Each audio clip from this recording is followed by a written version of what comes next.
Bwana Yesu asifiwe. Karibu katika ibada ya asubuhi ya Anza Siku na Bwana inayokuja kwako na Pastor Miamba, na tutaenda kuangalia kwa namna ambayo upako wa Alfa na upako wa Omega muamini anatakiwa autumie wakati gani na namna gani. Alafu tutaenda kuomba. Nikisoma katika kitabu cha Ufunuo sura ya 1 na mstari wa 8, Biblia inasema mimi ni Alfa na Omega, mwanzo na mwisho, asema Bwana Mungu aliyoko na aliyekuwako na atakaye kuja, Mwenyezi.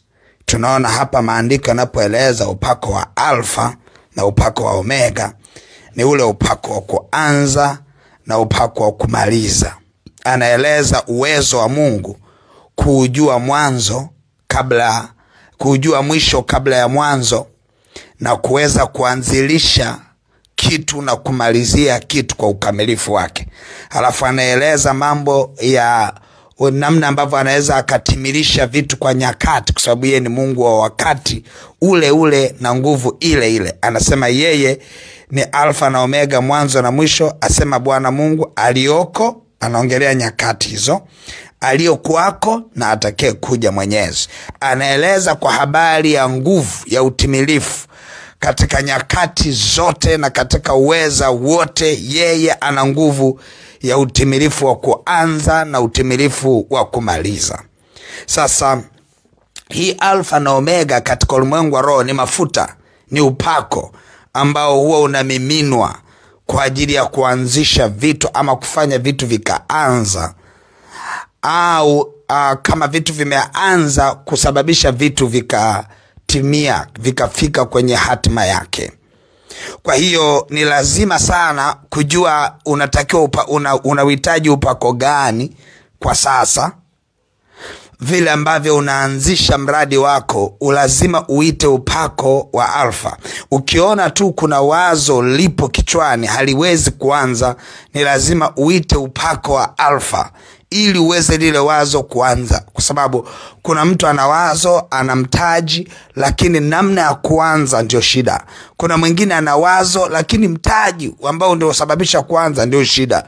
Yaani unakuta kuna kitu ndani, lakini namna ya kile kitu kukianzilisha ndio kinakuwa na changamoto kubwa. Kwa hiyo lazima uelewe ya kwamba upako wa Alfa unarahisisha vitu kuanza. Ni mafuta yanayowezesha jambo kuanza. Na kimsingi unatakiwa kuwa na upako wa Alfa, lakini pia lazima kuwe kuna upako wa Omega. Yani mafuta ya kumalizia jambo. Na ndio maana Alfa na Omega ni vitu ambavyo ni upako ambao unatakiwa kuja kama pair, kama set, kwamba unapopata nguvu ya kuanza lazima upate nguvu ya kumaliza. Kwa sababu uwezo ukaanza pasipo kumaliza ukawa na matunda. Yani unakuta kuna wengine ambao wapo kwenye mahusiano, ni ukweli wapo kwenye mahusiano, lakini sasa kufika kwenye ndoa ndio shida. Lazima kuwe kuna namna mtu aite upako wa Omega. Na labda mtu mwingine huna mahusiano kabisa, unabidi uanze kuita upako wa Alfa kwenye mahusiano yako, lakini upate pia na upako wa Omega. Kwa hiyo mara nyingine unaweza kuita upako wa Alfa, lakini mara baada ya kuingia kwenye mahusiano unaanza kuwekeza kwenye upako wa Omega. Kwa hiyo namna ambavyo wewe Mungu atakusaidia kuweza kuanza, ndivyo ambavyo utapata nguvu ya kuweza kumalizia. Na mwingine huwa anaenda nayo moja kwa moja. Mungu anaita upako wa Alfa na upako wa Omega katika jambo hili. Kwa hiyo inakuwa ni rahisi sana kwa wewe kuweza kutimiliza. Nilikuwa naongea jana na mtoto wangu mmoja, akaniambia, baba, ninapataga tenda alafu mbona hazifiki mwisho?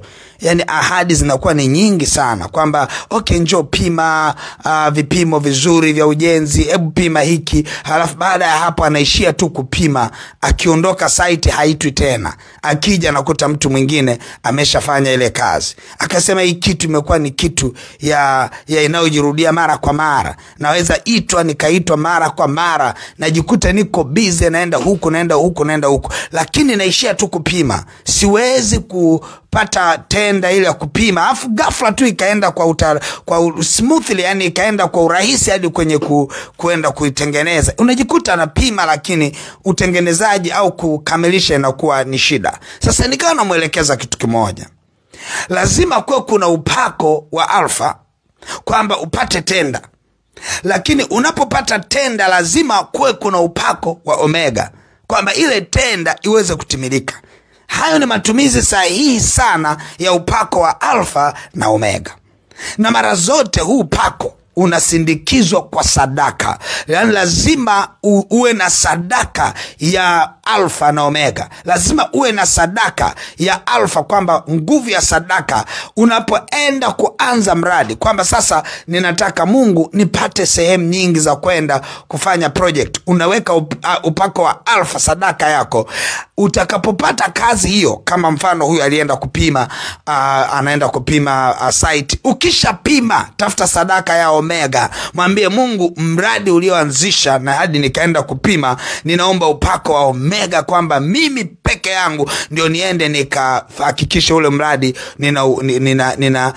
ninaufanya mimi. Unipe nguvu ya kwenda kuufanya mimi. Nikamtolea mfano nikasema, yamkini mlienda kupima watu 5. Halafu mmoja wenu akatoa sadaka ya kujikamilisha katika upako wa omega kwenye hiyo mradi. Unadhani ni nani atakayepewa huo mradi? Kwa sababu hauwezi kufarakana na sadaka. Nilikuwa najaribu kumweleza mtoto wangu jana, nikamwambia mbinguni hamna sehemu ambapo maombi yanakaa. Hamna sehemu ambayo kuna store ya maombi, hakuna. Lakini mbinguni kuna sehemu ya sadaka, ambazo zile sadaka ndio store, ndio mahali ambapo zinaweza zikakaa pale kwenye kiti cha enzi. Halafu zile sadaka zinapoonekana ndio yanaonekana maombi yaliyoambatanishwa kwenye ile sadaka. Kwa hiyo hakunaga sehemu ya maombi kukaa. Ila Biblia inaeleza kwamba ipo sehemu ambayo sadaka inaanza ili maombi yasikike. Na ndio maana Kornelio anaambiwa sadaka zako na maombi yako vimesikika huku mbinguni. Lakini ukiangalia kwenye kitabu cha Zaburi anasema huiangalia sadaka ili akutane na maombi, ajibu haja ya moyo wako. Kwa unakuta kwenye kiti cha enzi hakunaga mahali ambapo yanakaa maombi kama hayo maombi hayakupelekwa pale kwa sadaka. Kwa unakuta ukifarakana na sadaka kwenye maisha yako, yani shetani akakufarakanisha na sadaka, ujue amekufarakanisha na ajenda zako kukaa kwenye kiti cha enzi cha Mungu. Kwa sababu yeye shetani anaelewa haya mambo yote, amekuepo pale mbinguni, anaelewa ya kwamba hakunaga hazina ya maombi bila sadaka. Kinachotunzwa na Mungu anachokiangalia ni sadaka. Kwa hiyo ukiona unashindwa kujiambatanisha kwa sadaka juu ya jambo unalolitaka, ujue kabisa ya kwamba hilo jambo bado haliwezi kuwa na matunda kwako. Kuna mwingine huwa anadhani ya kwamba mambo ya kiroho huwa yanakamilika kwa kusikia. Yani ukishasikia namna hii ibada, anasema asante, thank you, I connect, asante, ibada ni nzuri sana, asante. Anadhani ya kwamba hiyo kitu ya kuisikia, ulichoisikia kinakuwa cha kwako pasipo kuwa na sadaka. Kwa hakikisha unapotaka vitu kutokea katika ulimwengu wa roho, usifarakane na sadaka. Kwa sababu hakuna upako utakaoachiliwa kwako, hakuna nguvu itakaoshuka kwako ambao umeomba itoke mbinguni kama hiyo hapo mahali ulipoomba mbinguni kwenye kiti cha enzi hakuna sadaka. Yani kwa kifupi ni kwamba mpaka sadaka yako ya upako wa alfa ionekane ili nguvu ya alfa iachiliwe. Mpaka sadaka yako ya omega ionekane kwenye kiti cha enzi ndio nguvu ya omega iachiliwe. Kwa sababu unahitaji kuijua siri ya ufalme wa Mungu. Yesu akawaambia mitume wake waliwamuuliza, kwa nini unafundisha kwa mifano? Akasema, ninyi mmejaliwa kuzijua siri za ufalme wa Mungu, hawa hawajajaliwa. Nini maana yake kujaliwa? Kwamba si wote watakaofunuliwa, ni lazima ufunuliwe. Kwa hiyo Biblia inaeleza asiyofunuliwa ni ya Mungu, yaliyofunuliwa kwetu ni ya kwetu, Mungu anatupa. Kwa hiyo ni lazima ufunuliwe ya kwamba pasipo sadaka upako hauwezi kushuka, iwe ni upako wa Alfa ama ni upako wa Omega. Kwa hiyo unapoanza, kwa mfano sasa hivi upo hauna kazi, achilia sadaka ya upako wa Alfa. Hauna biashara yako haikai vizuri, achilia upako wa Alfa, kwamba Mungu kuwe kuna nguvu ya vitu kuanza, kuwe kuna nguvu ya vitu kuonekana, yani tuanze kuona vitu vikianza. Ukishaanza kuona vitu vinaanza kutokea, achilia sadaka ya Omega haraka, ujue kabisa ya kwamba kile kitu lazima kiende kutimilika. Otherwise unaweza ukasema hivi, ninashika sadaka hii iwe ni ya Alfa na Omega, lakini usifanye kwa kurahisisha, sababu kuna mtu mwingine anataka atoe sadaka moja iweke mambo mengi, kwamba unaenda unataka utoe sadaka, labda uliahidi ya ujenzi. Unavotoa sadaka ya ujenzi unasema hiyo ni ya ujenzi, hiyo ni ya fungu la 10, hiyo sio ni na shukrani humo hiyo. Huwa mambo hayaendi hivyo. Sadaka lazima moja ipige kelele kwa jambo fulani. Ukitaka sasa hii ni sadaka ya shukrani, unaiandaa sadaka maalum ya shukrani. Ukisema hii ni sadaka ya upako wa Alfa, hebu achilia sadaka ya upako wa Alfa ndani yako. Kusema na ya upako wa Omega, hakikisha ndani yake humo kwenye sadaka ya upako wa Alfa na Omega, we mwenyewe ndani ya moyo wako unaiona thamani ya sadaka ya Alfa na thamani ya sadaka ya Omega, unaziunganisha, unaziachilia, ndio unasema hii ni sadaka yangu ya upako wa Alfa na upako wa Omega. Ukiwa unaiona thamani yake, na hiyo ndio changamoto kubwa. Unakuta watu wanaachilia sadaka, yeye mwenyewe anajua kabisa hii ni sadaka ambayo haina thamani. Unajua tulishawahi kuwa huko nyuma katika desturi ambayo tunasema Mungu anapokea chochote. Wanasema toa ndugu chochote ulicho nacho, Bwana atakiona tu. Si kweli. Kama ingekuwa ni kutoa chochote, basi Kaini asingekuwa na kesi alipoenda kumtolea Bwana, kwa sababu Mungu aliangalia ubora wa sadaka ya Habili, ikahukumu ubora wa sadaka ya Kaini, kwamba kwa nini umetoa kilicho dhaifu. Kumbe kuna namna ambapo unapoenda kutoa kwa ajili ya ajenda yoyote, lazima utoe sadaka iliyo bora, ambayo ndani ya moyo wako unaona ni bora. Unaitoa sadaka ambako unaona na roho yako inaenda. Biblia inasema mahali hazina ilipo na roho yako ndipo itakapokuwepo. Kwa maana gani? Unapotoa sadaka ukiona ndani uisikii, yani uone kama kuna kitu kimetoka, ujue hiyo sadaka haikuwa hazina. Kwa sababu hazina ni sadaka ambayo unapoitoa unaona na moyo wako kama unatoka. Mtu mmoja akanipigia simu akaniambia, baba nimetoa sadaka hiyo, yani sijawahi toa sadaka kama hiyo hadi nimeona moyo kama unatoka. Nikamwambia sasa hiyo ndio hazina. Mungu akiisemesha hazina ndio hiyo. Haijalishi ni shilingi ngapi, lakini jinsi unavyotoa. Kwa sababu mwingine alionayo ni shilingi 1000 tu, anapoiachilia 1000 ndio alionayo, unaona kama moyo unatoka. Yani unatoa asubuhi, siku nzima unasema aise nimetoa leo, kwa sababu ndani ya moyo wako umetoa hazina. Lakini kama kwenye hazina yako kuna milioni 1 alafu katoa shilingi hata 50 tu, yani haiwezi kuonekana kama ni hazina. Japo mwingine akiona ni 50 anaona ni hela kubwa, lakini kwa sababu ilipotoka ndio shida, kwamba ilikuwepo shilingi ngapi na imetoka shilingi ngapi. Hapo ndio inahesabika kuwa ni hazina ama sio hazina.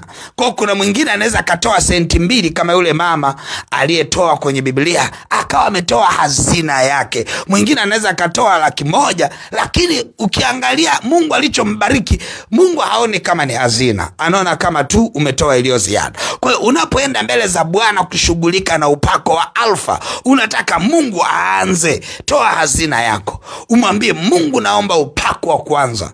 Vile vile kama nataka kuachilia upako wa Omega, toa hazina yako. Mwambie Mungu liye hai, ninaomba hazina hii ikaachilia upako wa Omega. Mungu anaeleza sadaka yako itakapokuwepo ile hazina yako, Mungu ataiangalia ile, halafu ataona agenda. Kwa kila sadaka unayoitoa imebeba agenda.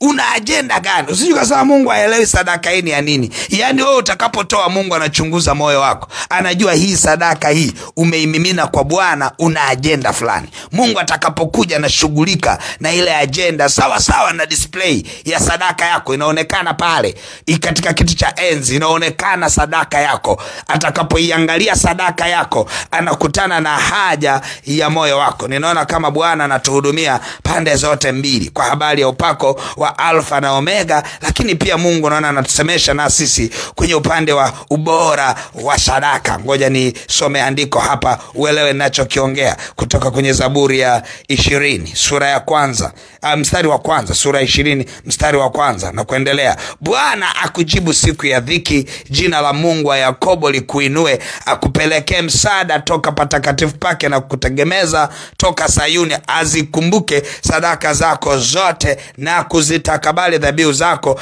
akujalie kwa kadri ya haja ya moyo wako na kuyatimiza mashauri yako yote. Tunaona kumbe Mungu anaangalia sadaka yako na kuyatimiza mashauri yako. Kwa hiyo unapoenda mbele za Bwana na kumwambia Bwana, ninaomba achilia upako wa kuanza kwenye kila hatua nayoianza hii, kila jambo nalolianza, achilia upako wa kuanza, achilia na upako wa kumaliza. Hebu ipeleke sadaka yako, usifarakane na sadaka kwenye jambo lolote. Kumbuka, kama umeamua kuwa rohoni, sadaka usifarakane nayo. Unajua wachawi wanapokutana usiku kucha wanajadili ni issue za sadaka.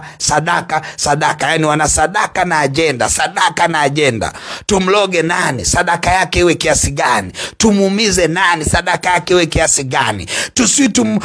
Tumshikirie nani, tumweke kwenye kifungo nani, sadaka yake iwe ngapi? Yani hizo ndio agenda zao, Kwa hiyo unajikuta hizo ndio agenda ambazo katika ulimwengu wa roho shetani ameiba. Ilitakiwa ndio ziwe agenda za watu wa Mungu, kwamba sadaka kwenye kila agenda, achilia sadaka. Watu wengi wanadhani ya kwamba mtu wa Mungu anaangalia huruma vile unavyoenda. Mungu haangalii huruma ya Mungu, haipo kwenye milindimo ya sauti kwamba Mungu ninakuomba, no. Huruma ya Mungu haipo kwenye milindimo ya sauti. Bwana huangalia utoaji wa mtu, kwa sababu sadaka amekichagua ndio kiwe chombo cha kiunganishi ambacho ndani ya mtu akimlilia Bwana, Mungu huiangalia sadaka. Kwa hiyo unapoenda mbele za Bwana na kumwambia Mungu, achilia upako wa Omega, achilia upako wa Alfa. Yamkini upo kwenye mahusiano yamekuwa ya muda mrefu, natamani Bwana yapeleke kwenye ndoa, unamwambia Mungu, ninaomba upako wa Omega. Yamkini upo kwenye mradi ambao kila siku una story mpya, haujawahi fanikiwa, achilia nguvu ya upako wa Omega. Yamkini unawaza tu, umeandika mradi kwenye daftari, haujawahi anza, achilia upako wa Alfa. Ndivyo ambavyo Mungu ataenda kukuhudumia na kumwaga upako ili ujue unaanza ama unamaliza. Mungu wangu akubariki sana. Nataka tuende mbele za Bwana. Roho Mtakatifu, asante kwa ajili ya neno uliloliachilia. Yamkini mtoto wako huyu ana mambo ambayo anataka kuyanzilisha. Mungu lia hai kwa upako wa Alfa, au kuna mambo anataka kuyatimiliza kwa upako wa Omega. Baba, ninaomba nguvu zako ziendelee kumhudumia mtoto wako huyu kwa jina la Yesu. Upako ule wa Alfa na Omega ukawe dhahiri na kupiga kelele kwenye maisha ya mtoto wako huyu. Baba, ninaomba anapoiachilia sadaka yake ya upako wa Alfa ama ya upako wa Omega au ya upako wa Alfa na Omega, Mungu lia hai, ninaomba nguvu zako zianze kutembea juu ya maisha yako leo, kiasi kwamba akaachiliwe na upako huo, Bwana, wa Alfa na Omega leo, katika jina la Yesu Kristo wa Nazareti, amen. Mungu wangu akubariki sana. Basi utaishika hiyo sadaka yako ambayo umeielekeza kwenye upako wa Alfa na Omega, utaiachilia kwenye ile lipa namba ya M-Pesa ambayo ni 577876 au namba za mawasiliano 0713842123 au 0744982517. Mungu wangu akubariki na uwe na wakati mwema. Amen.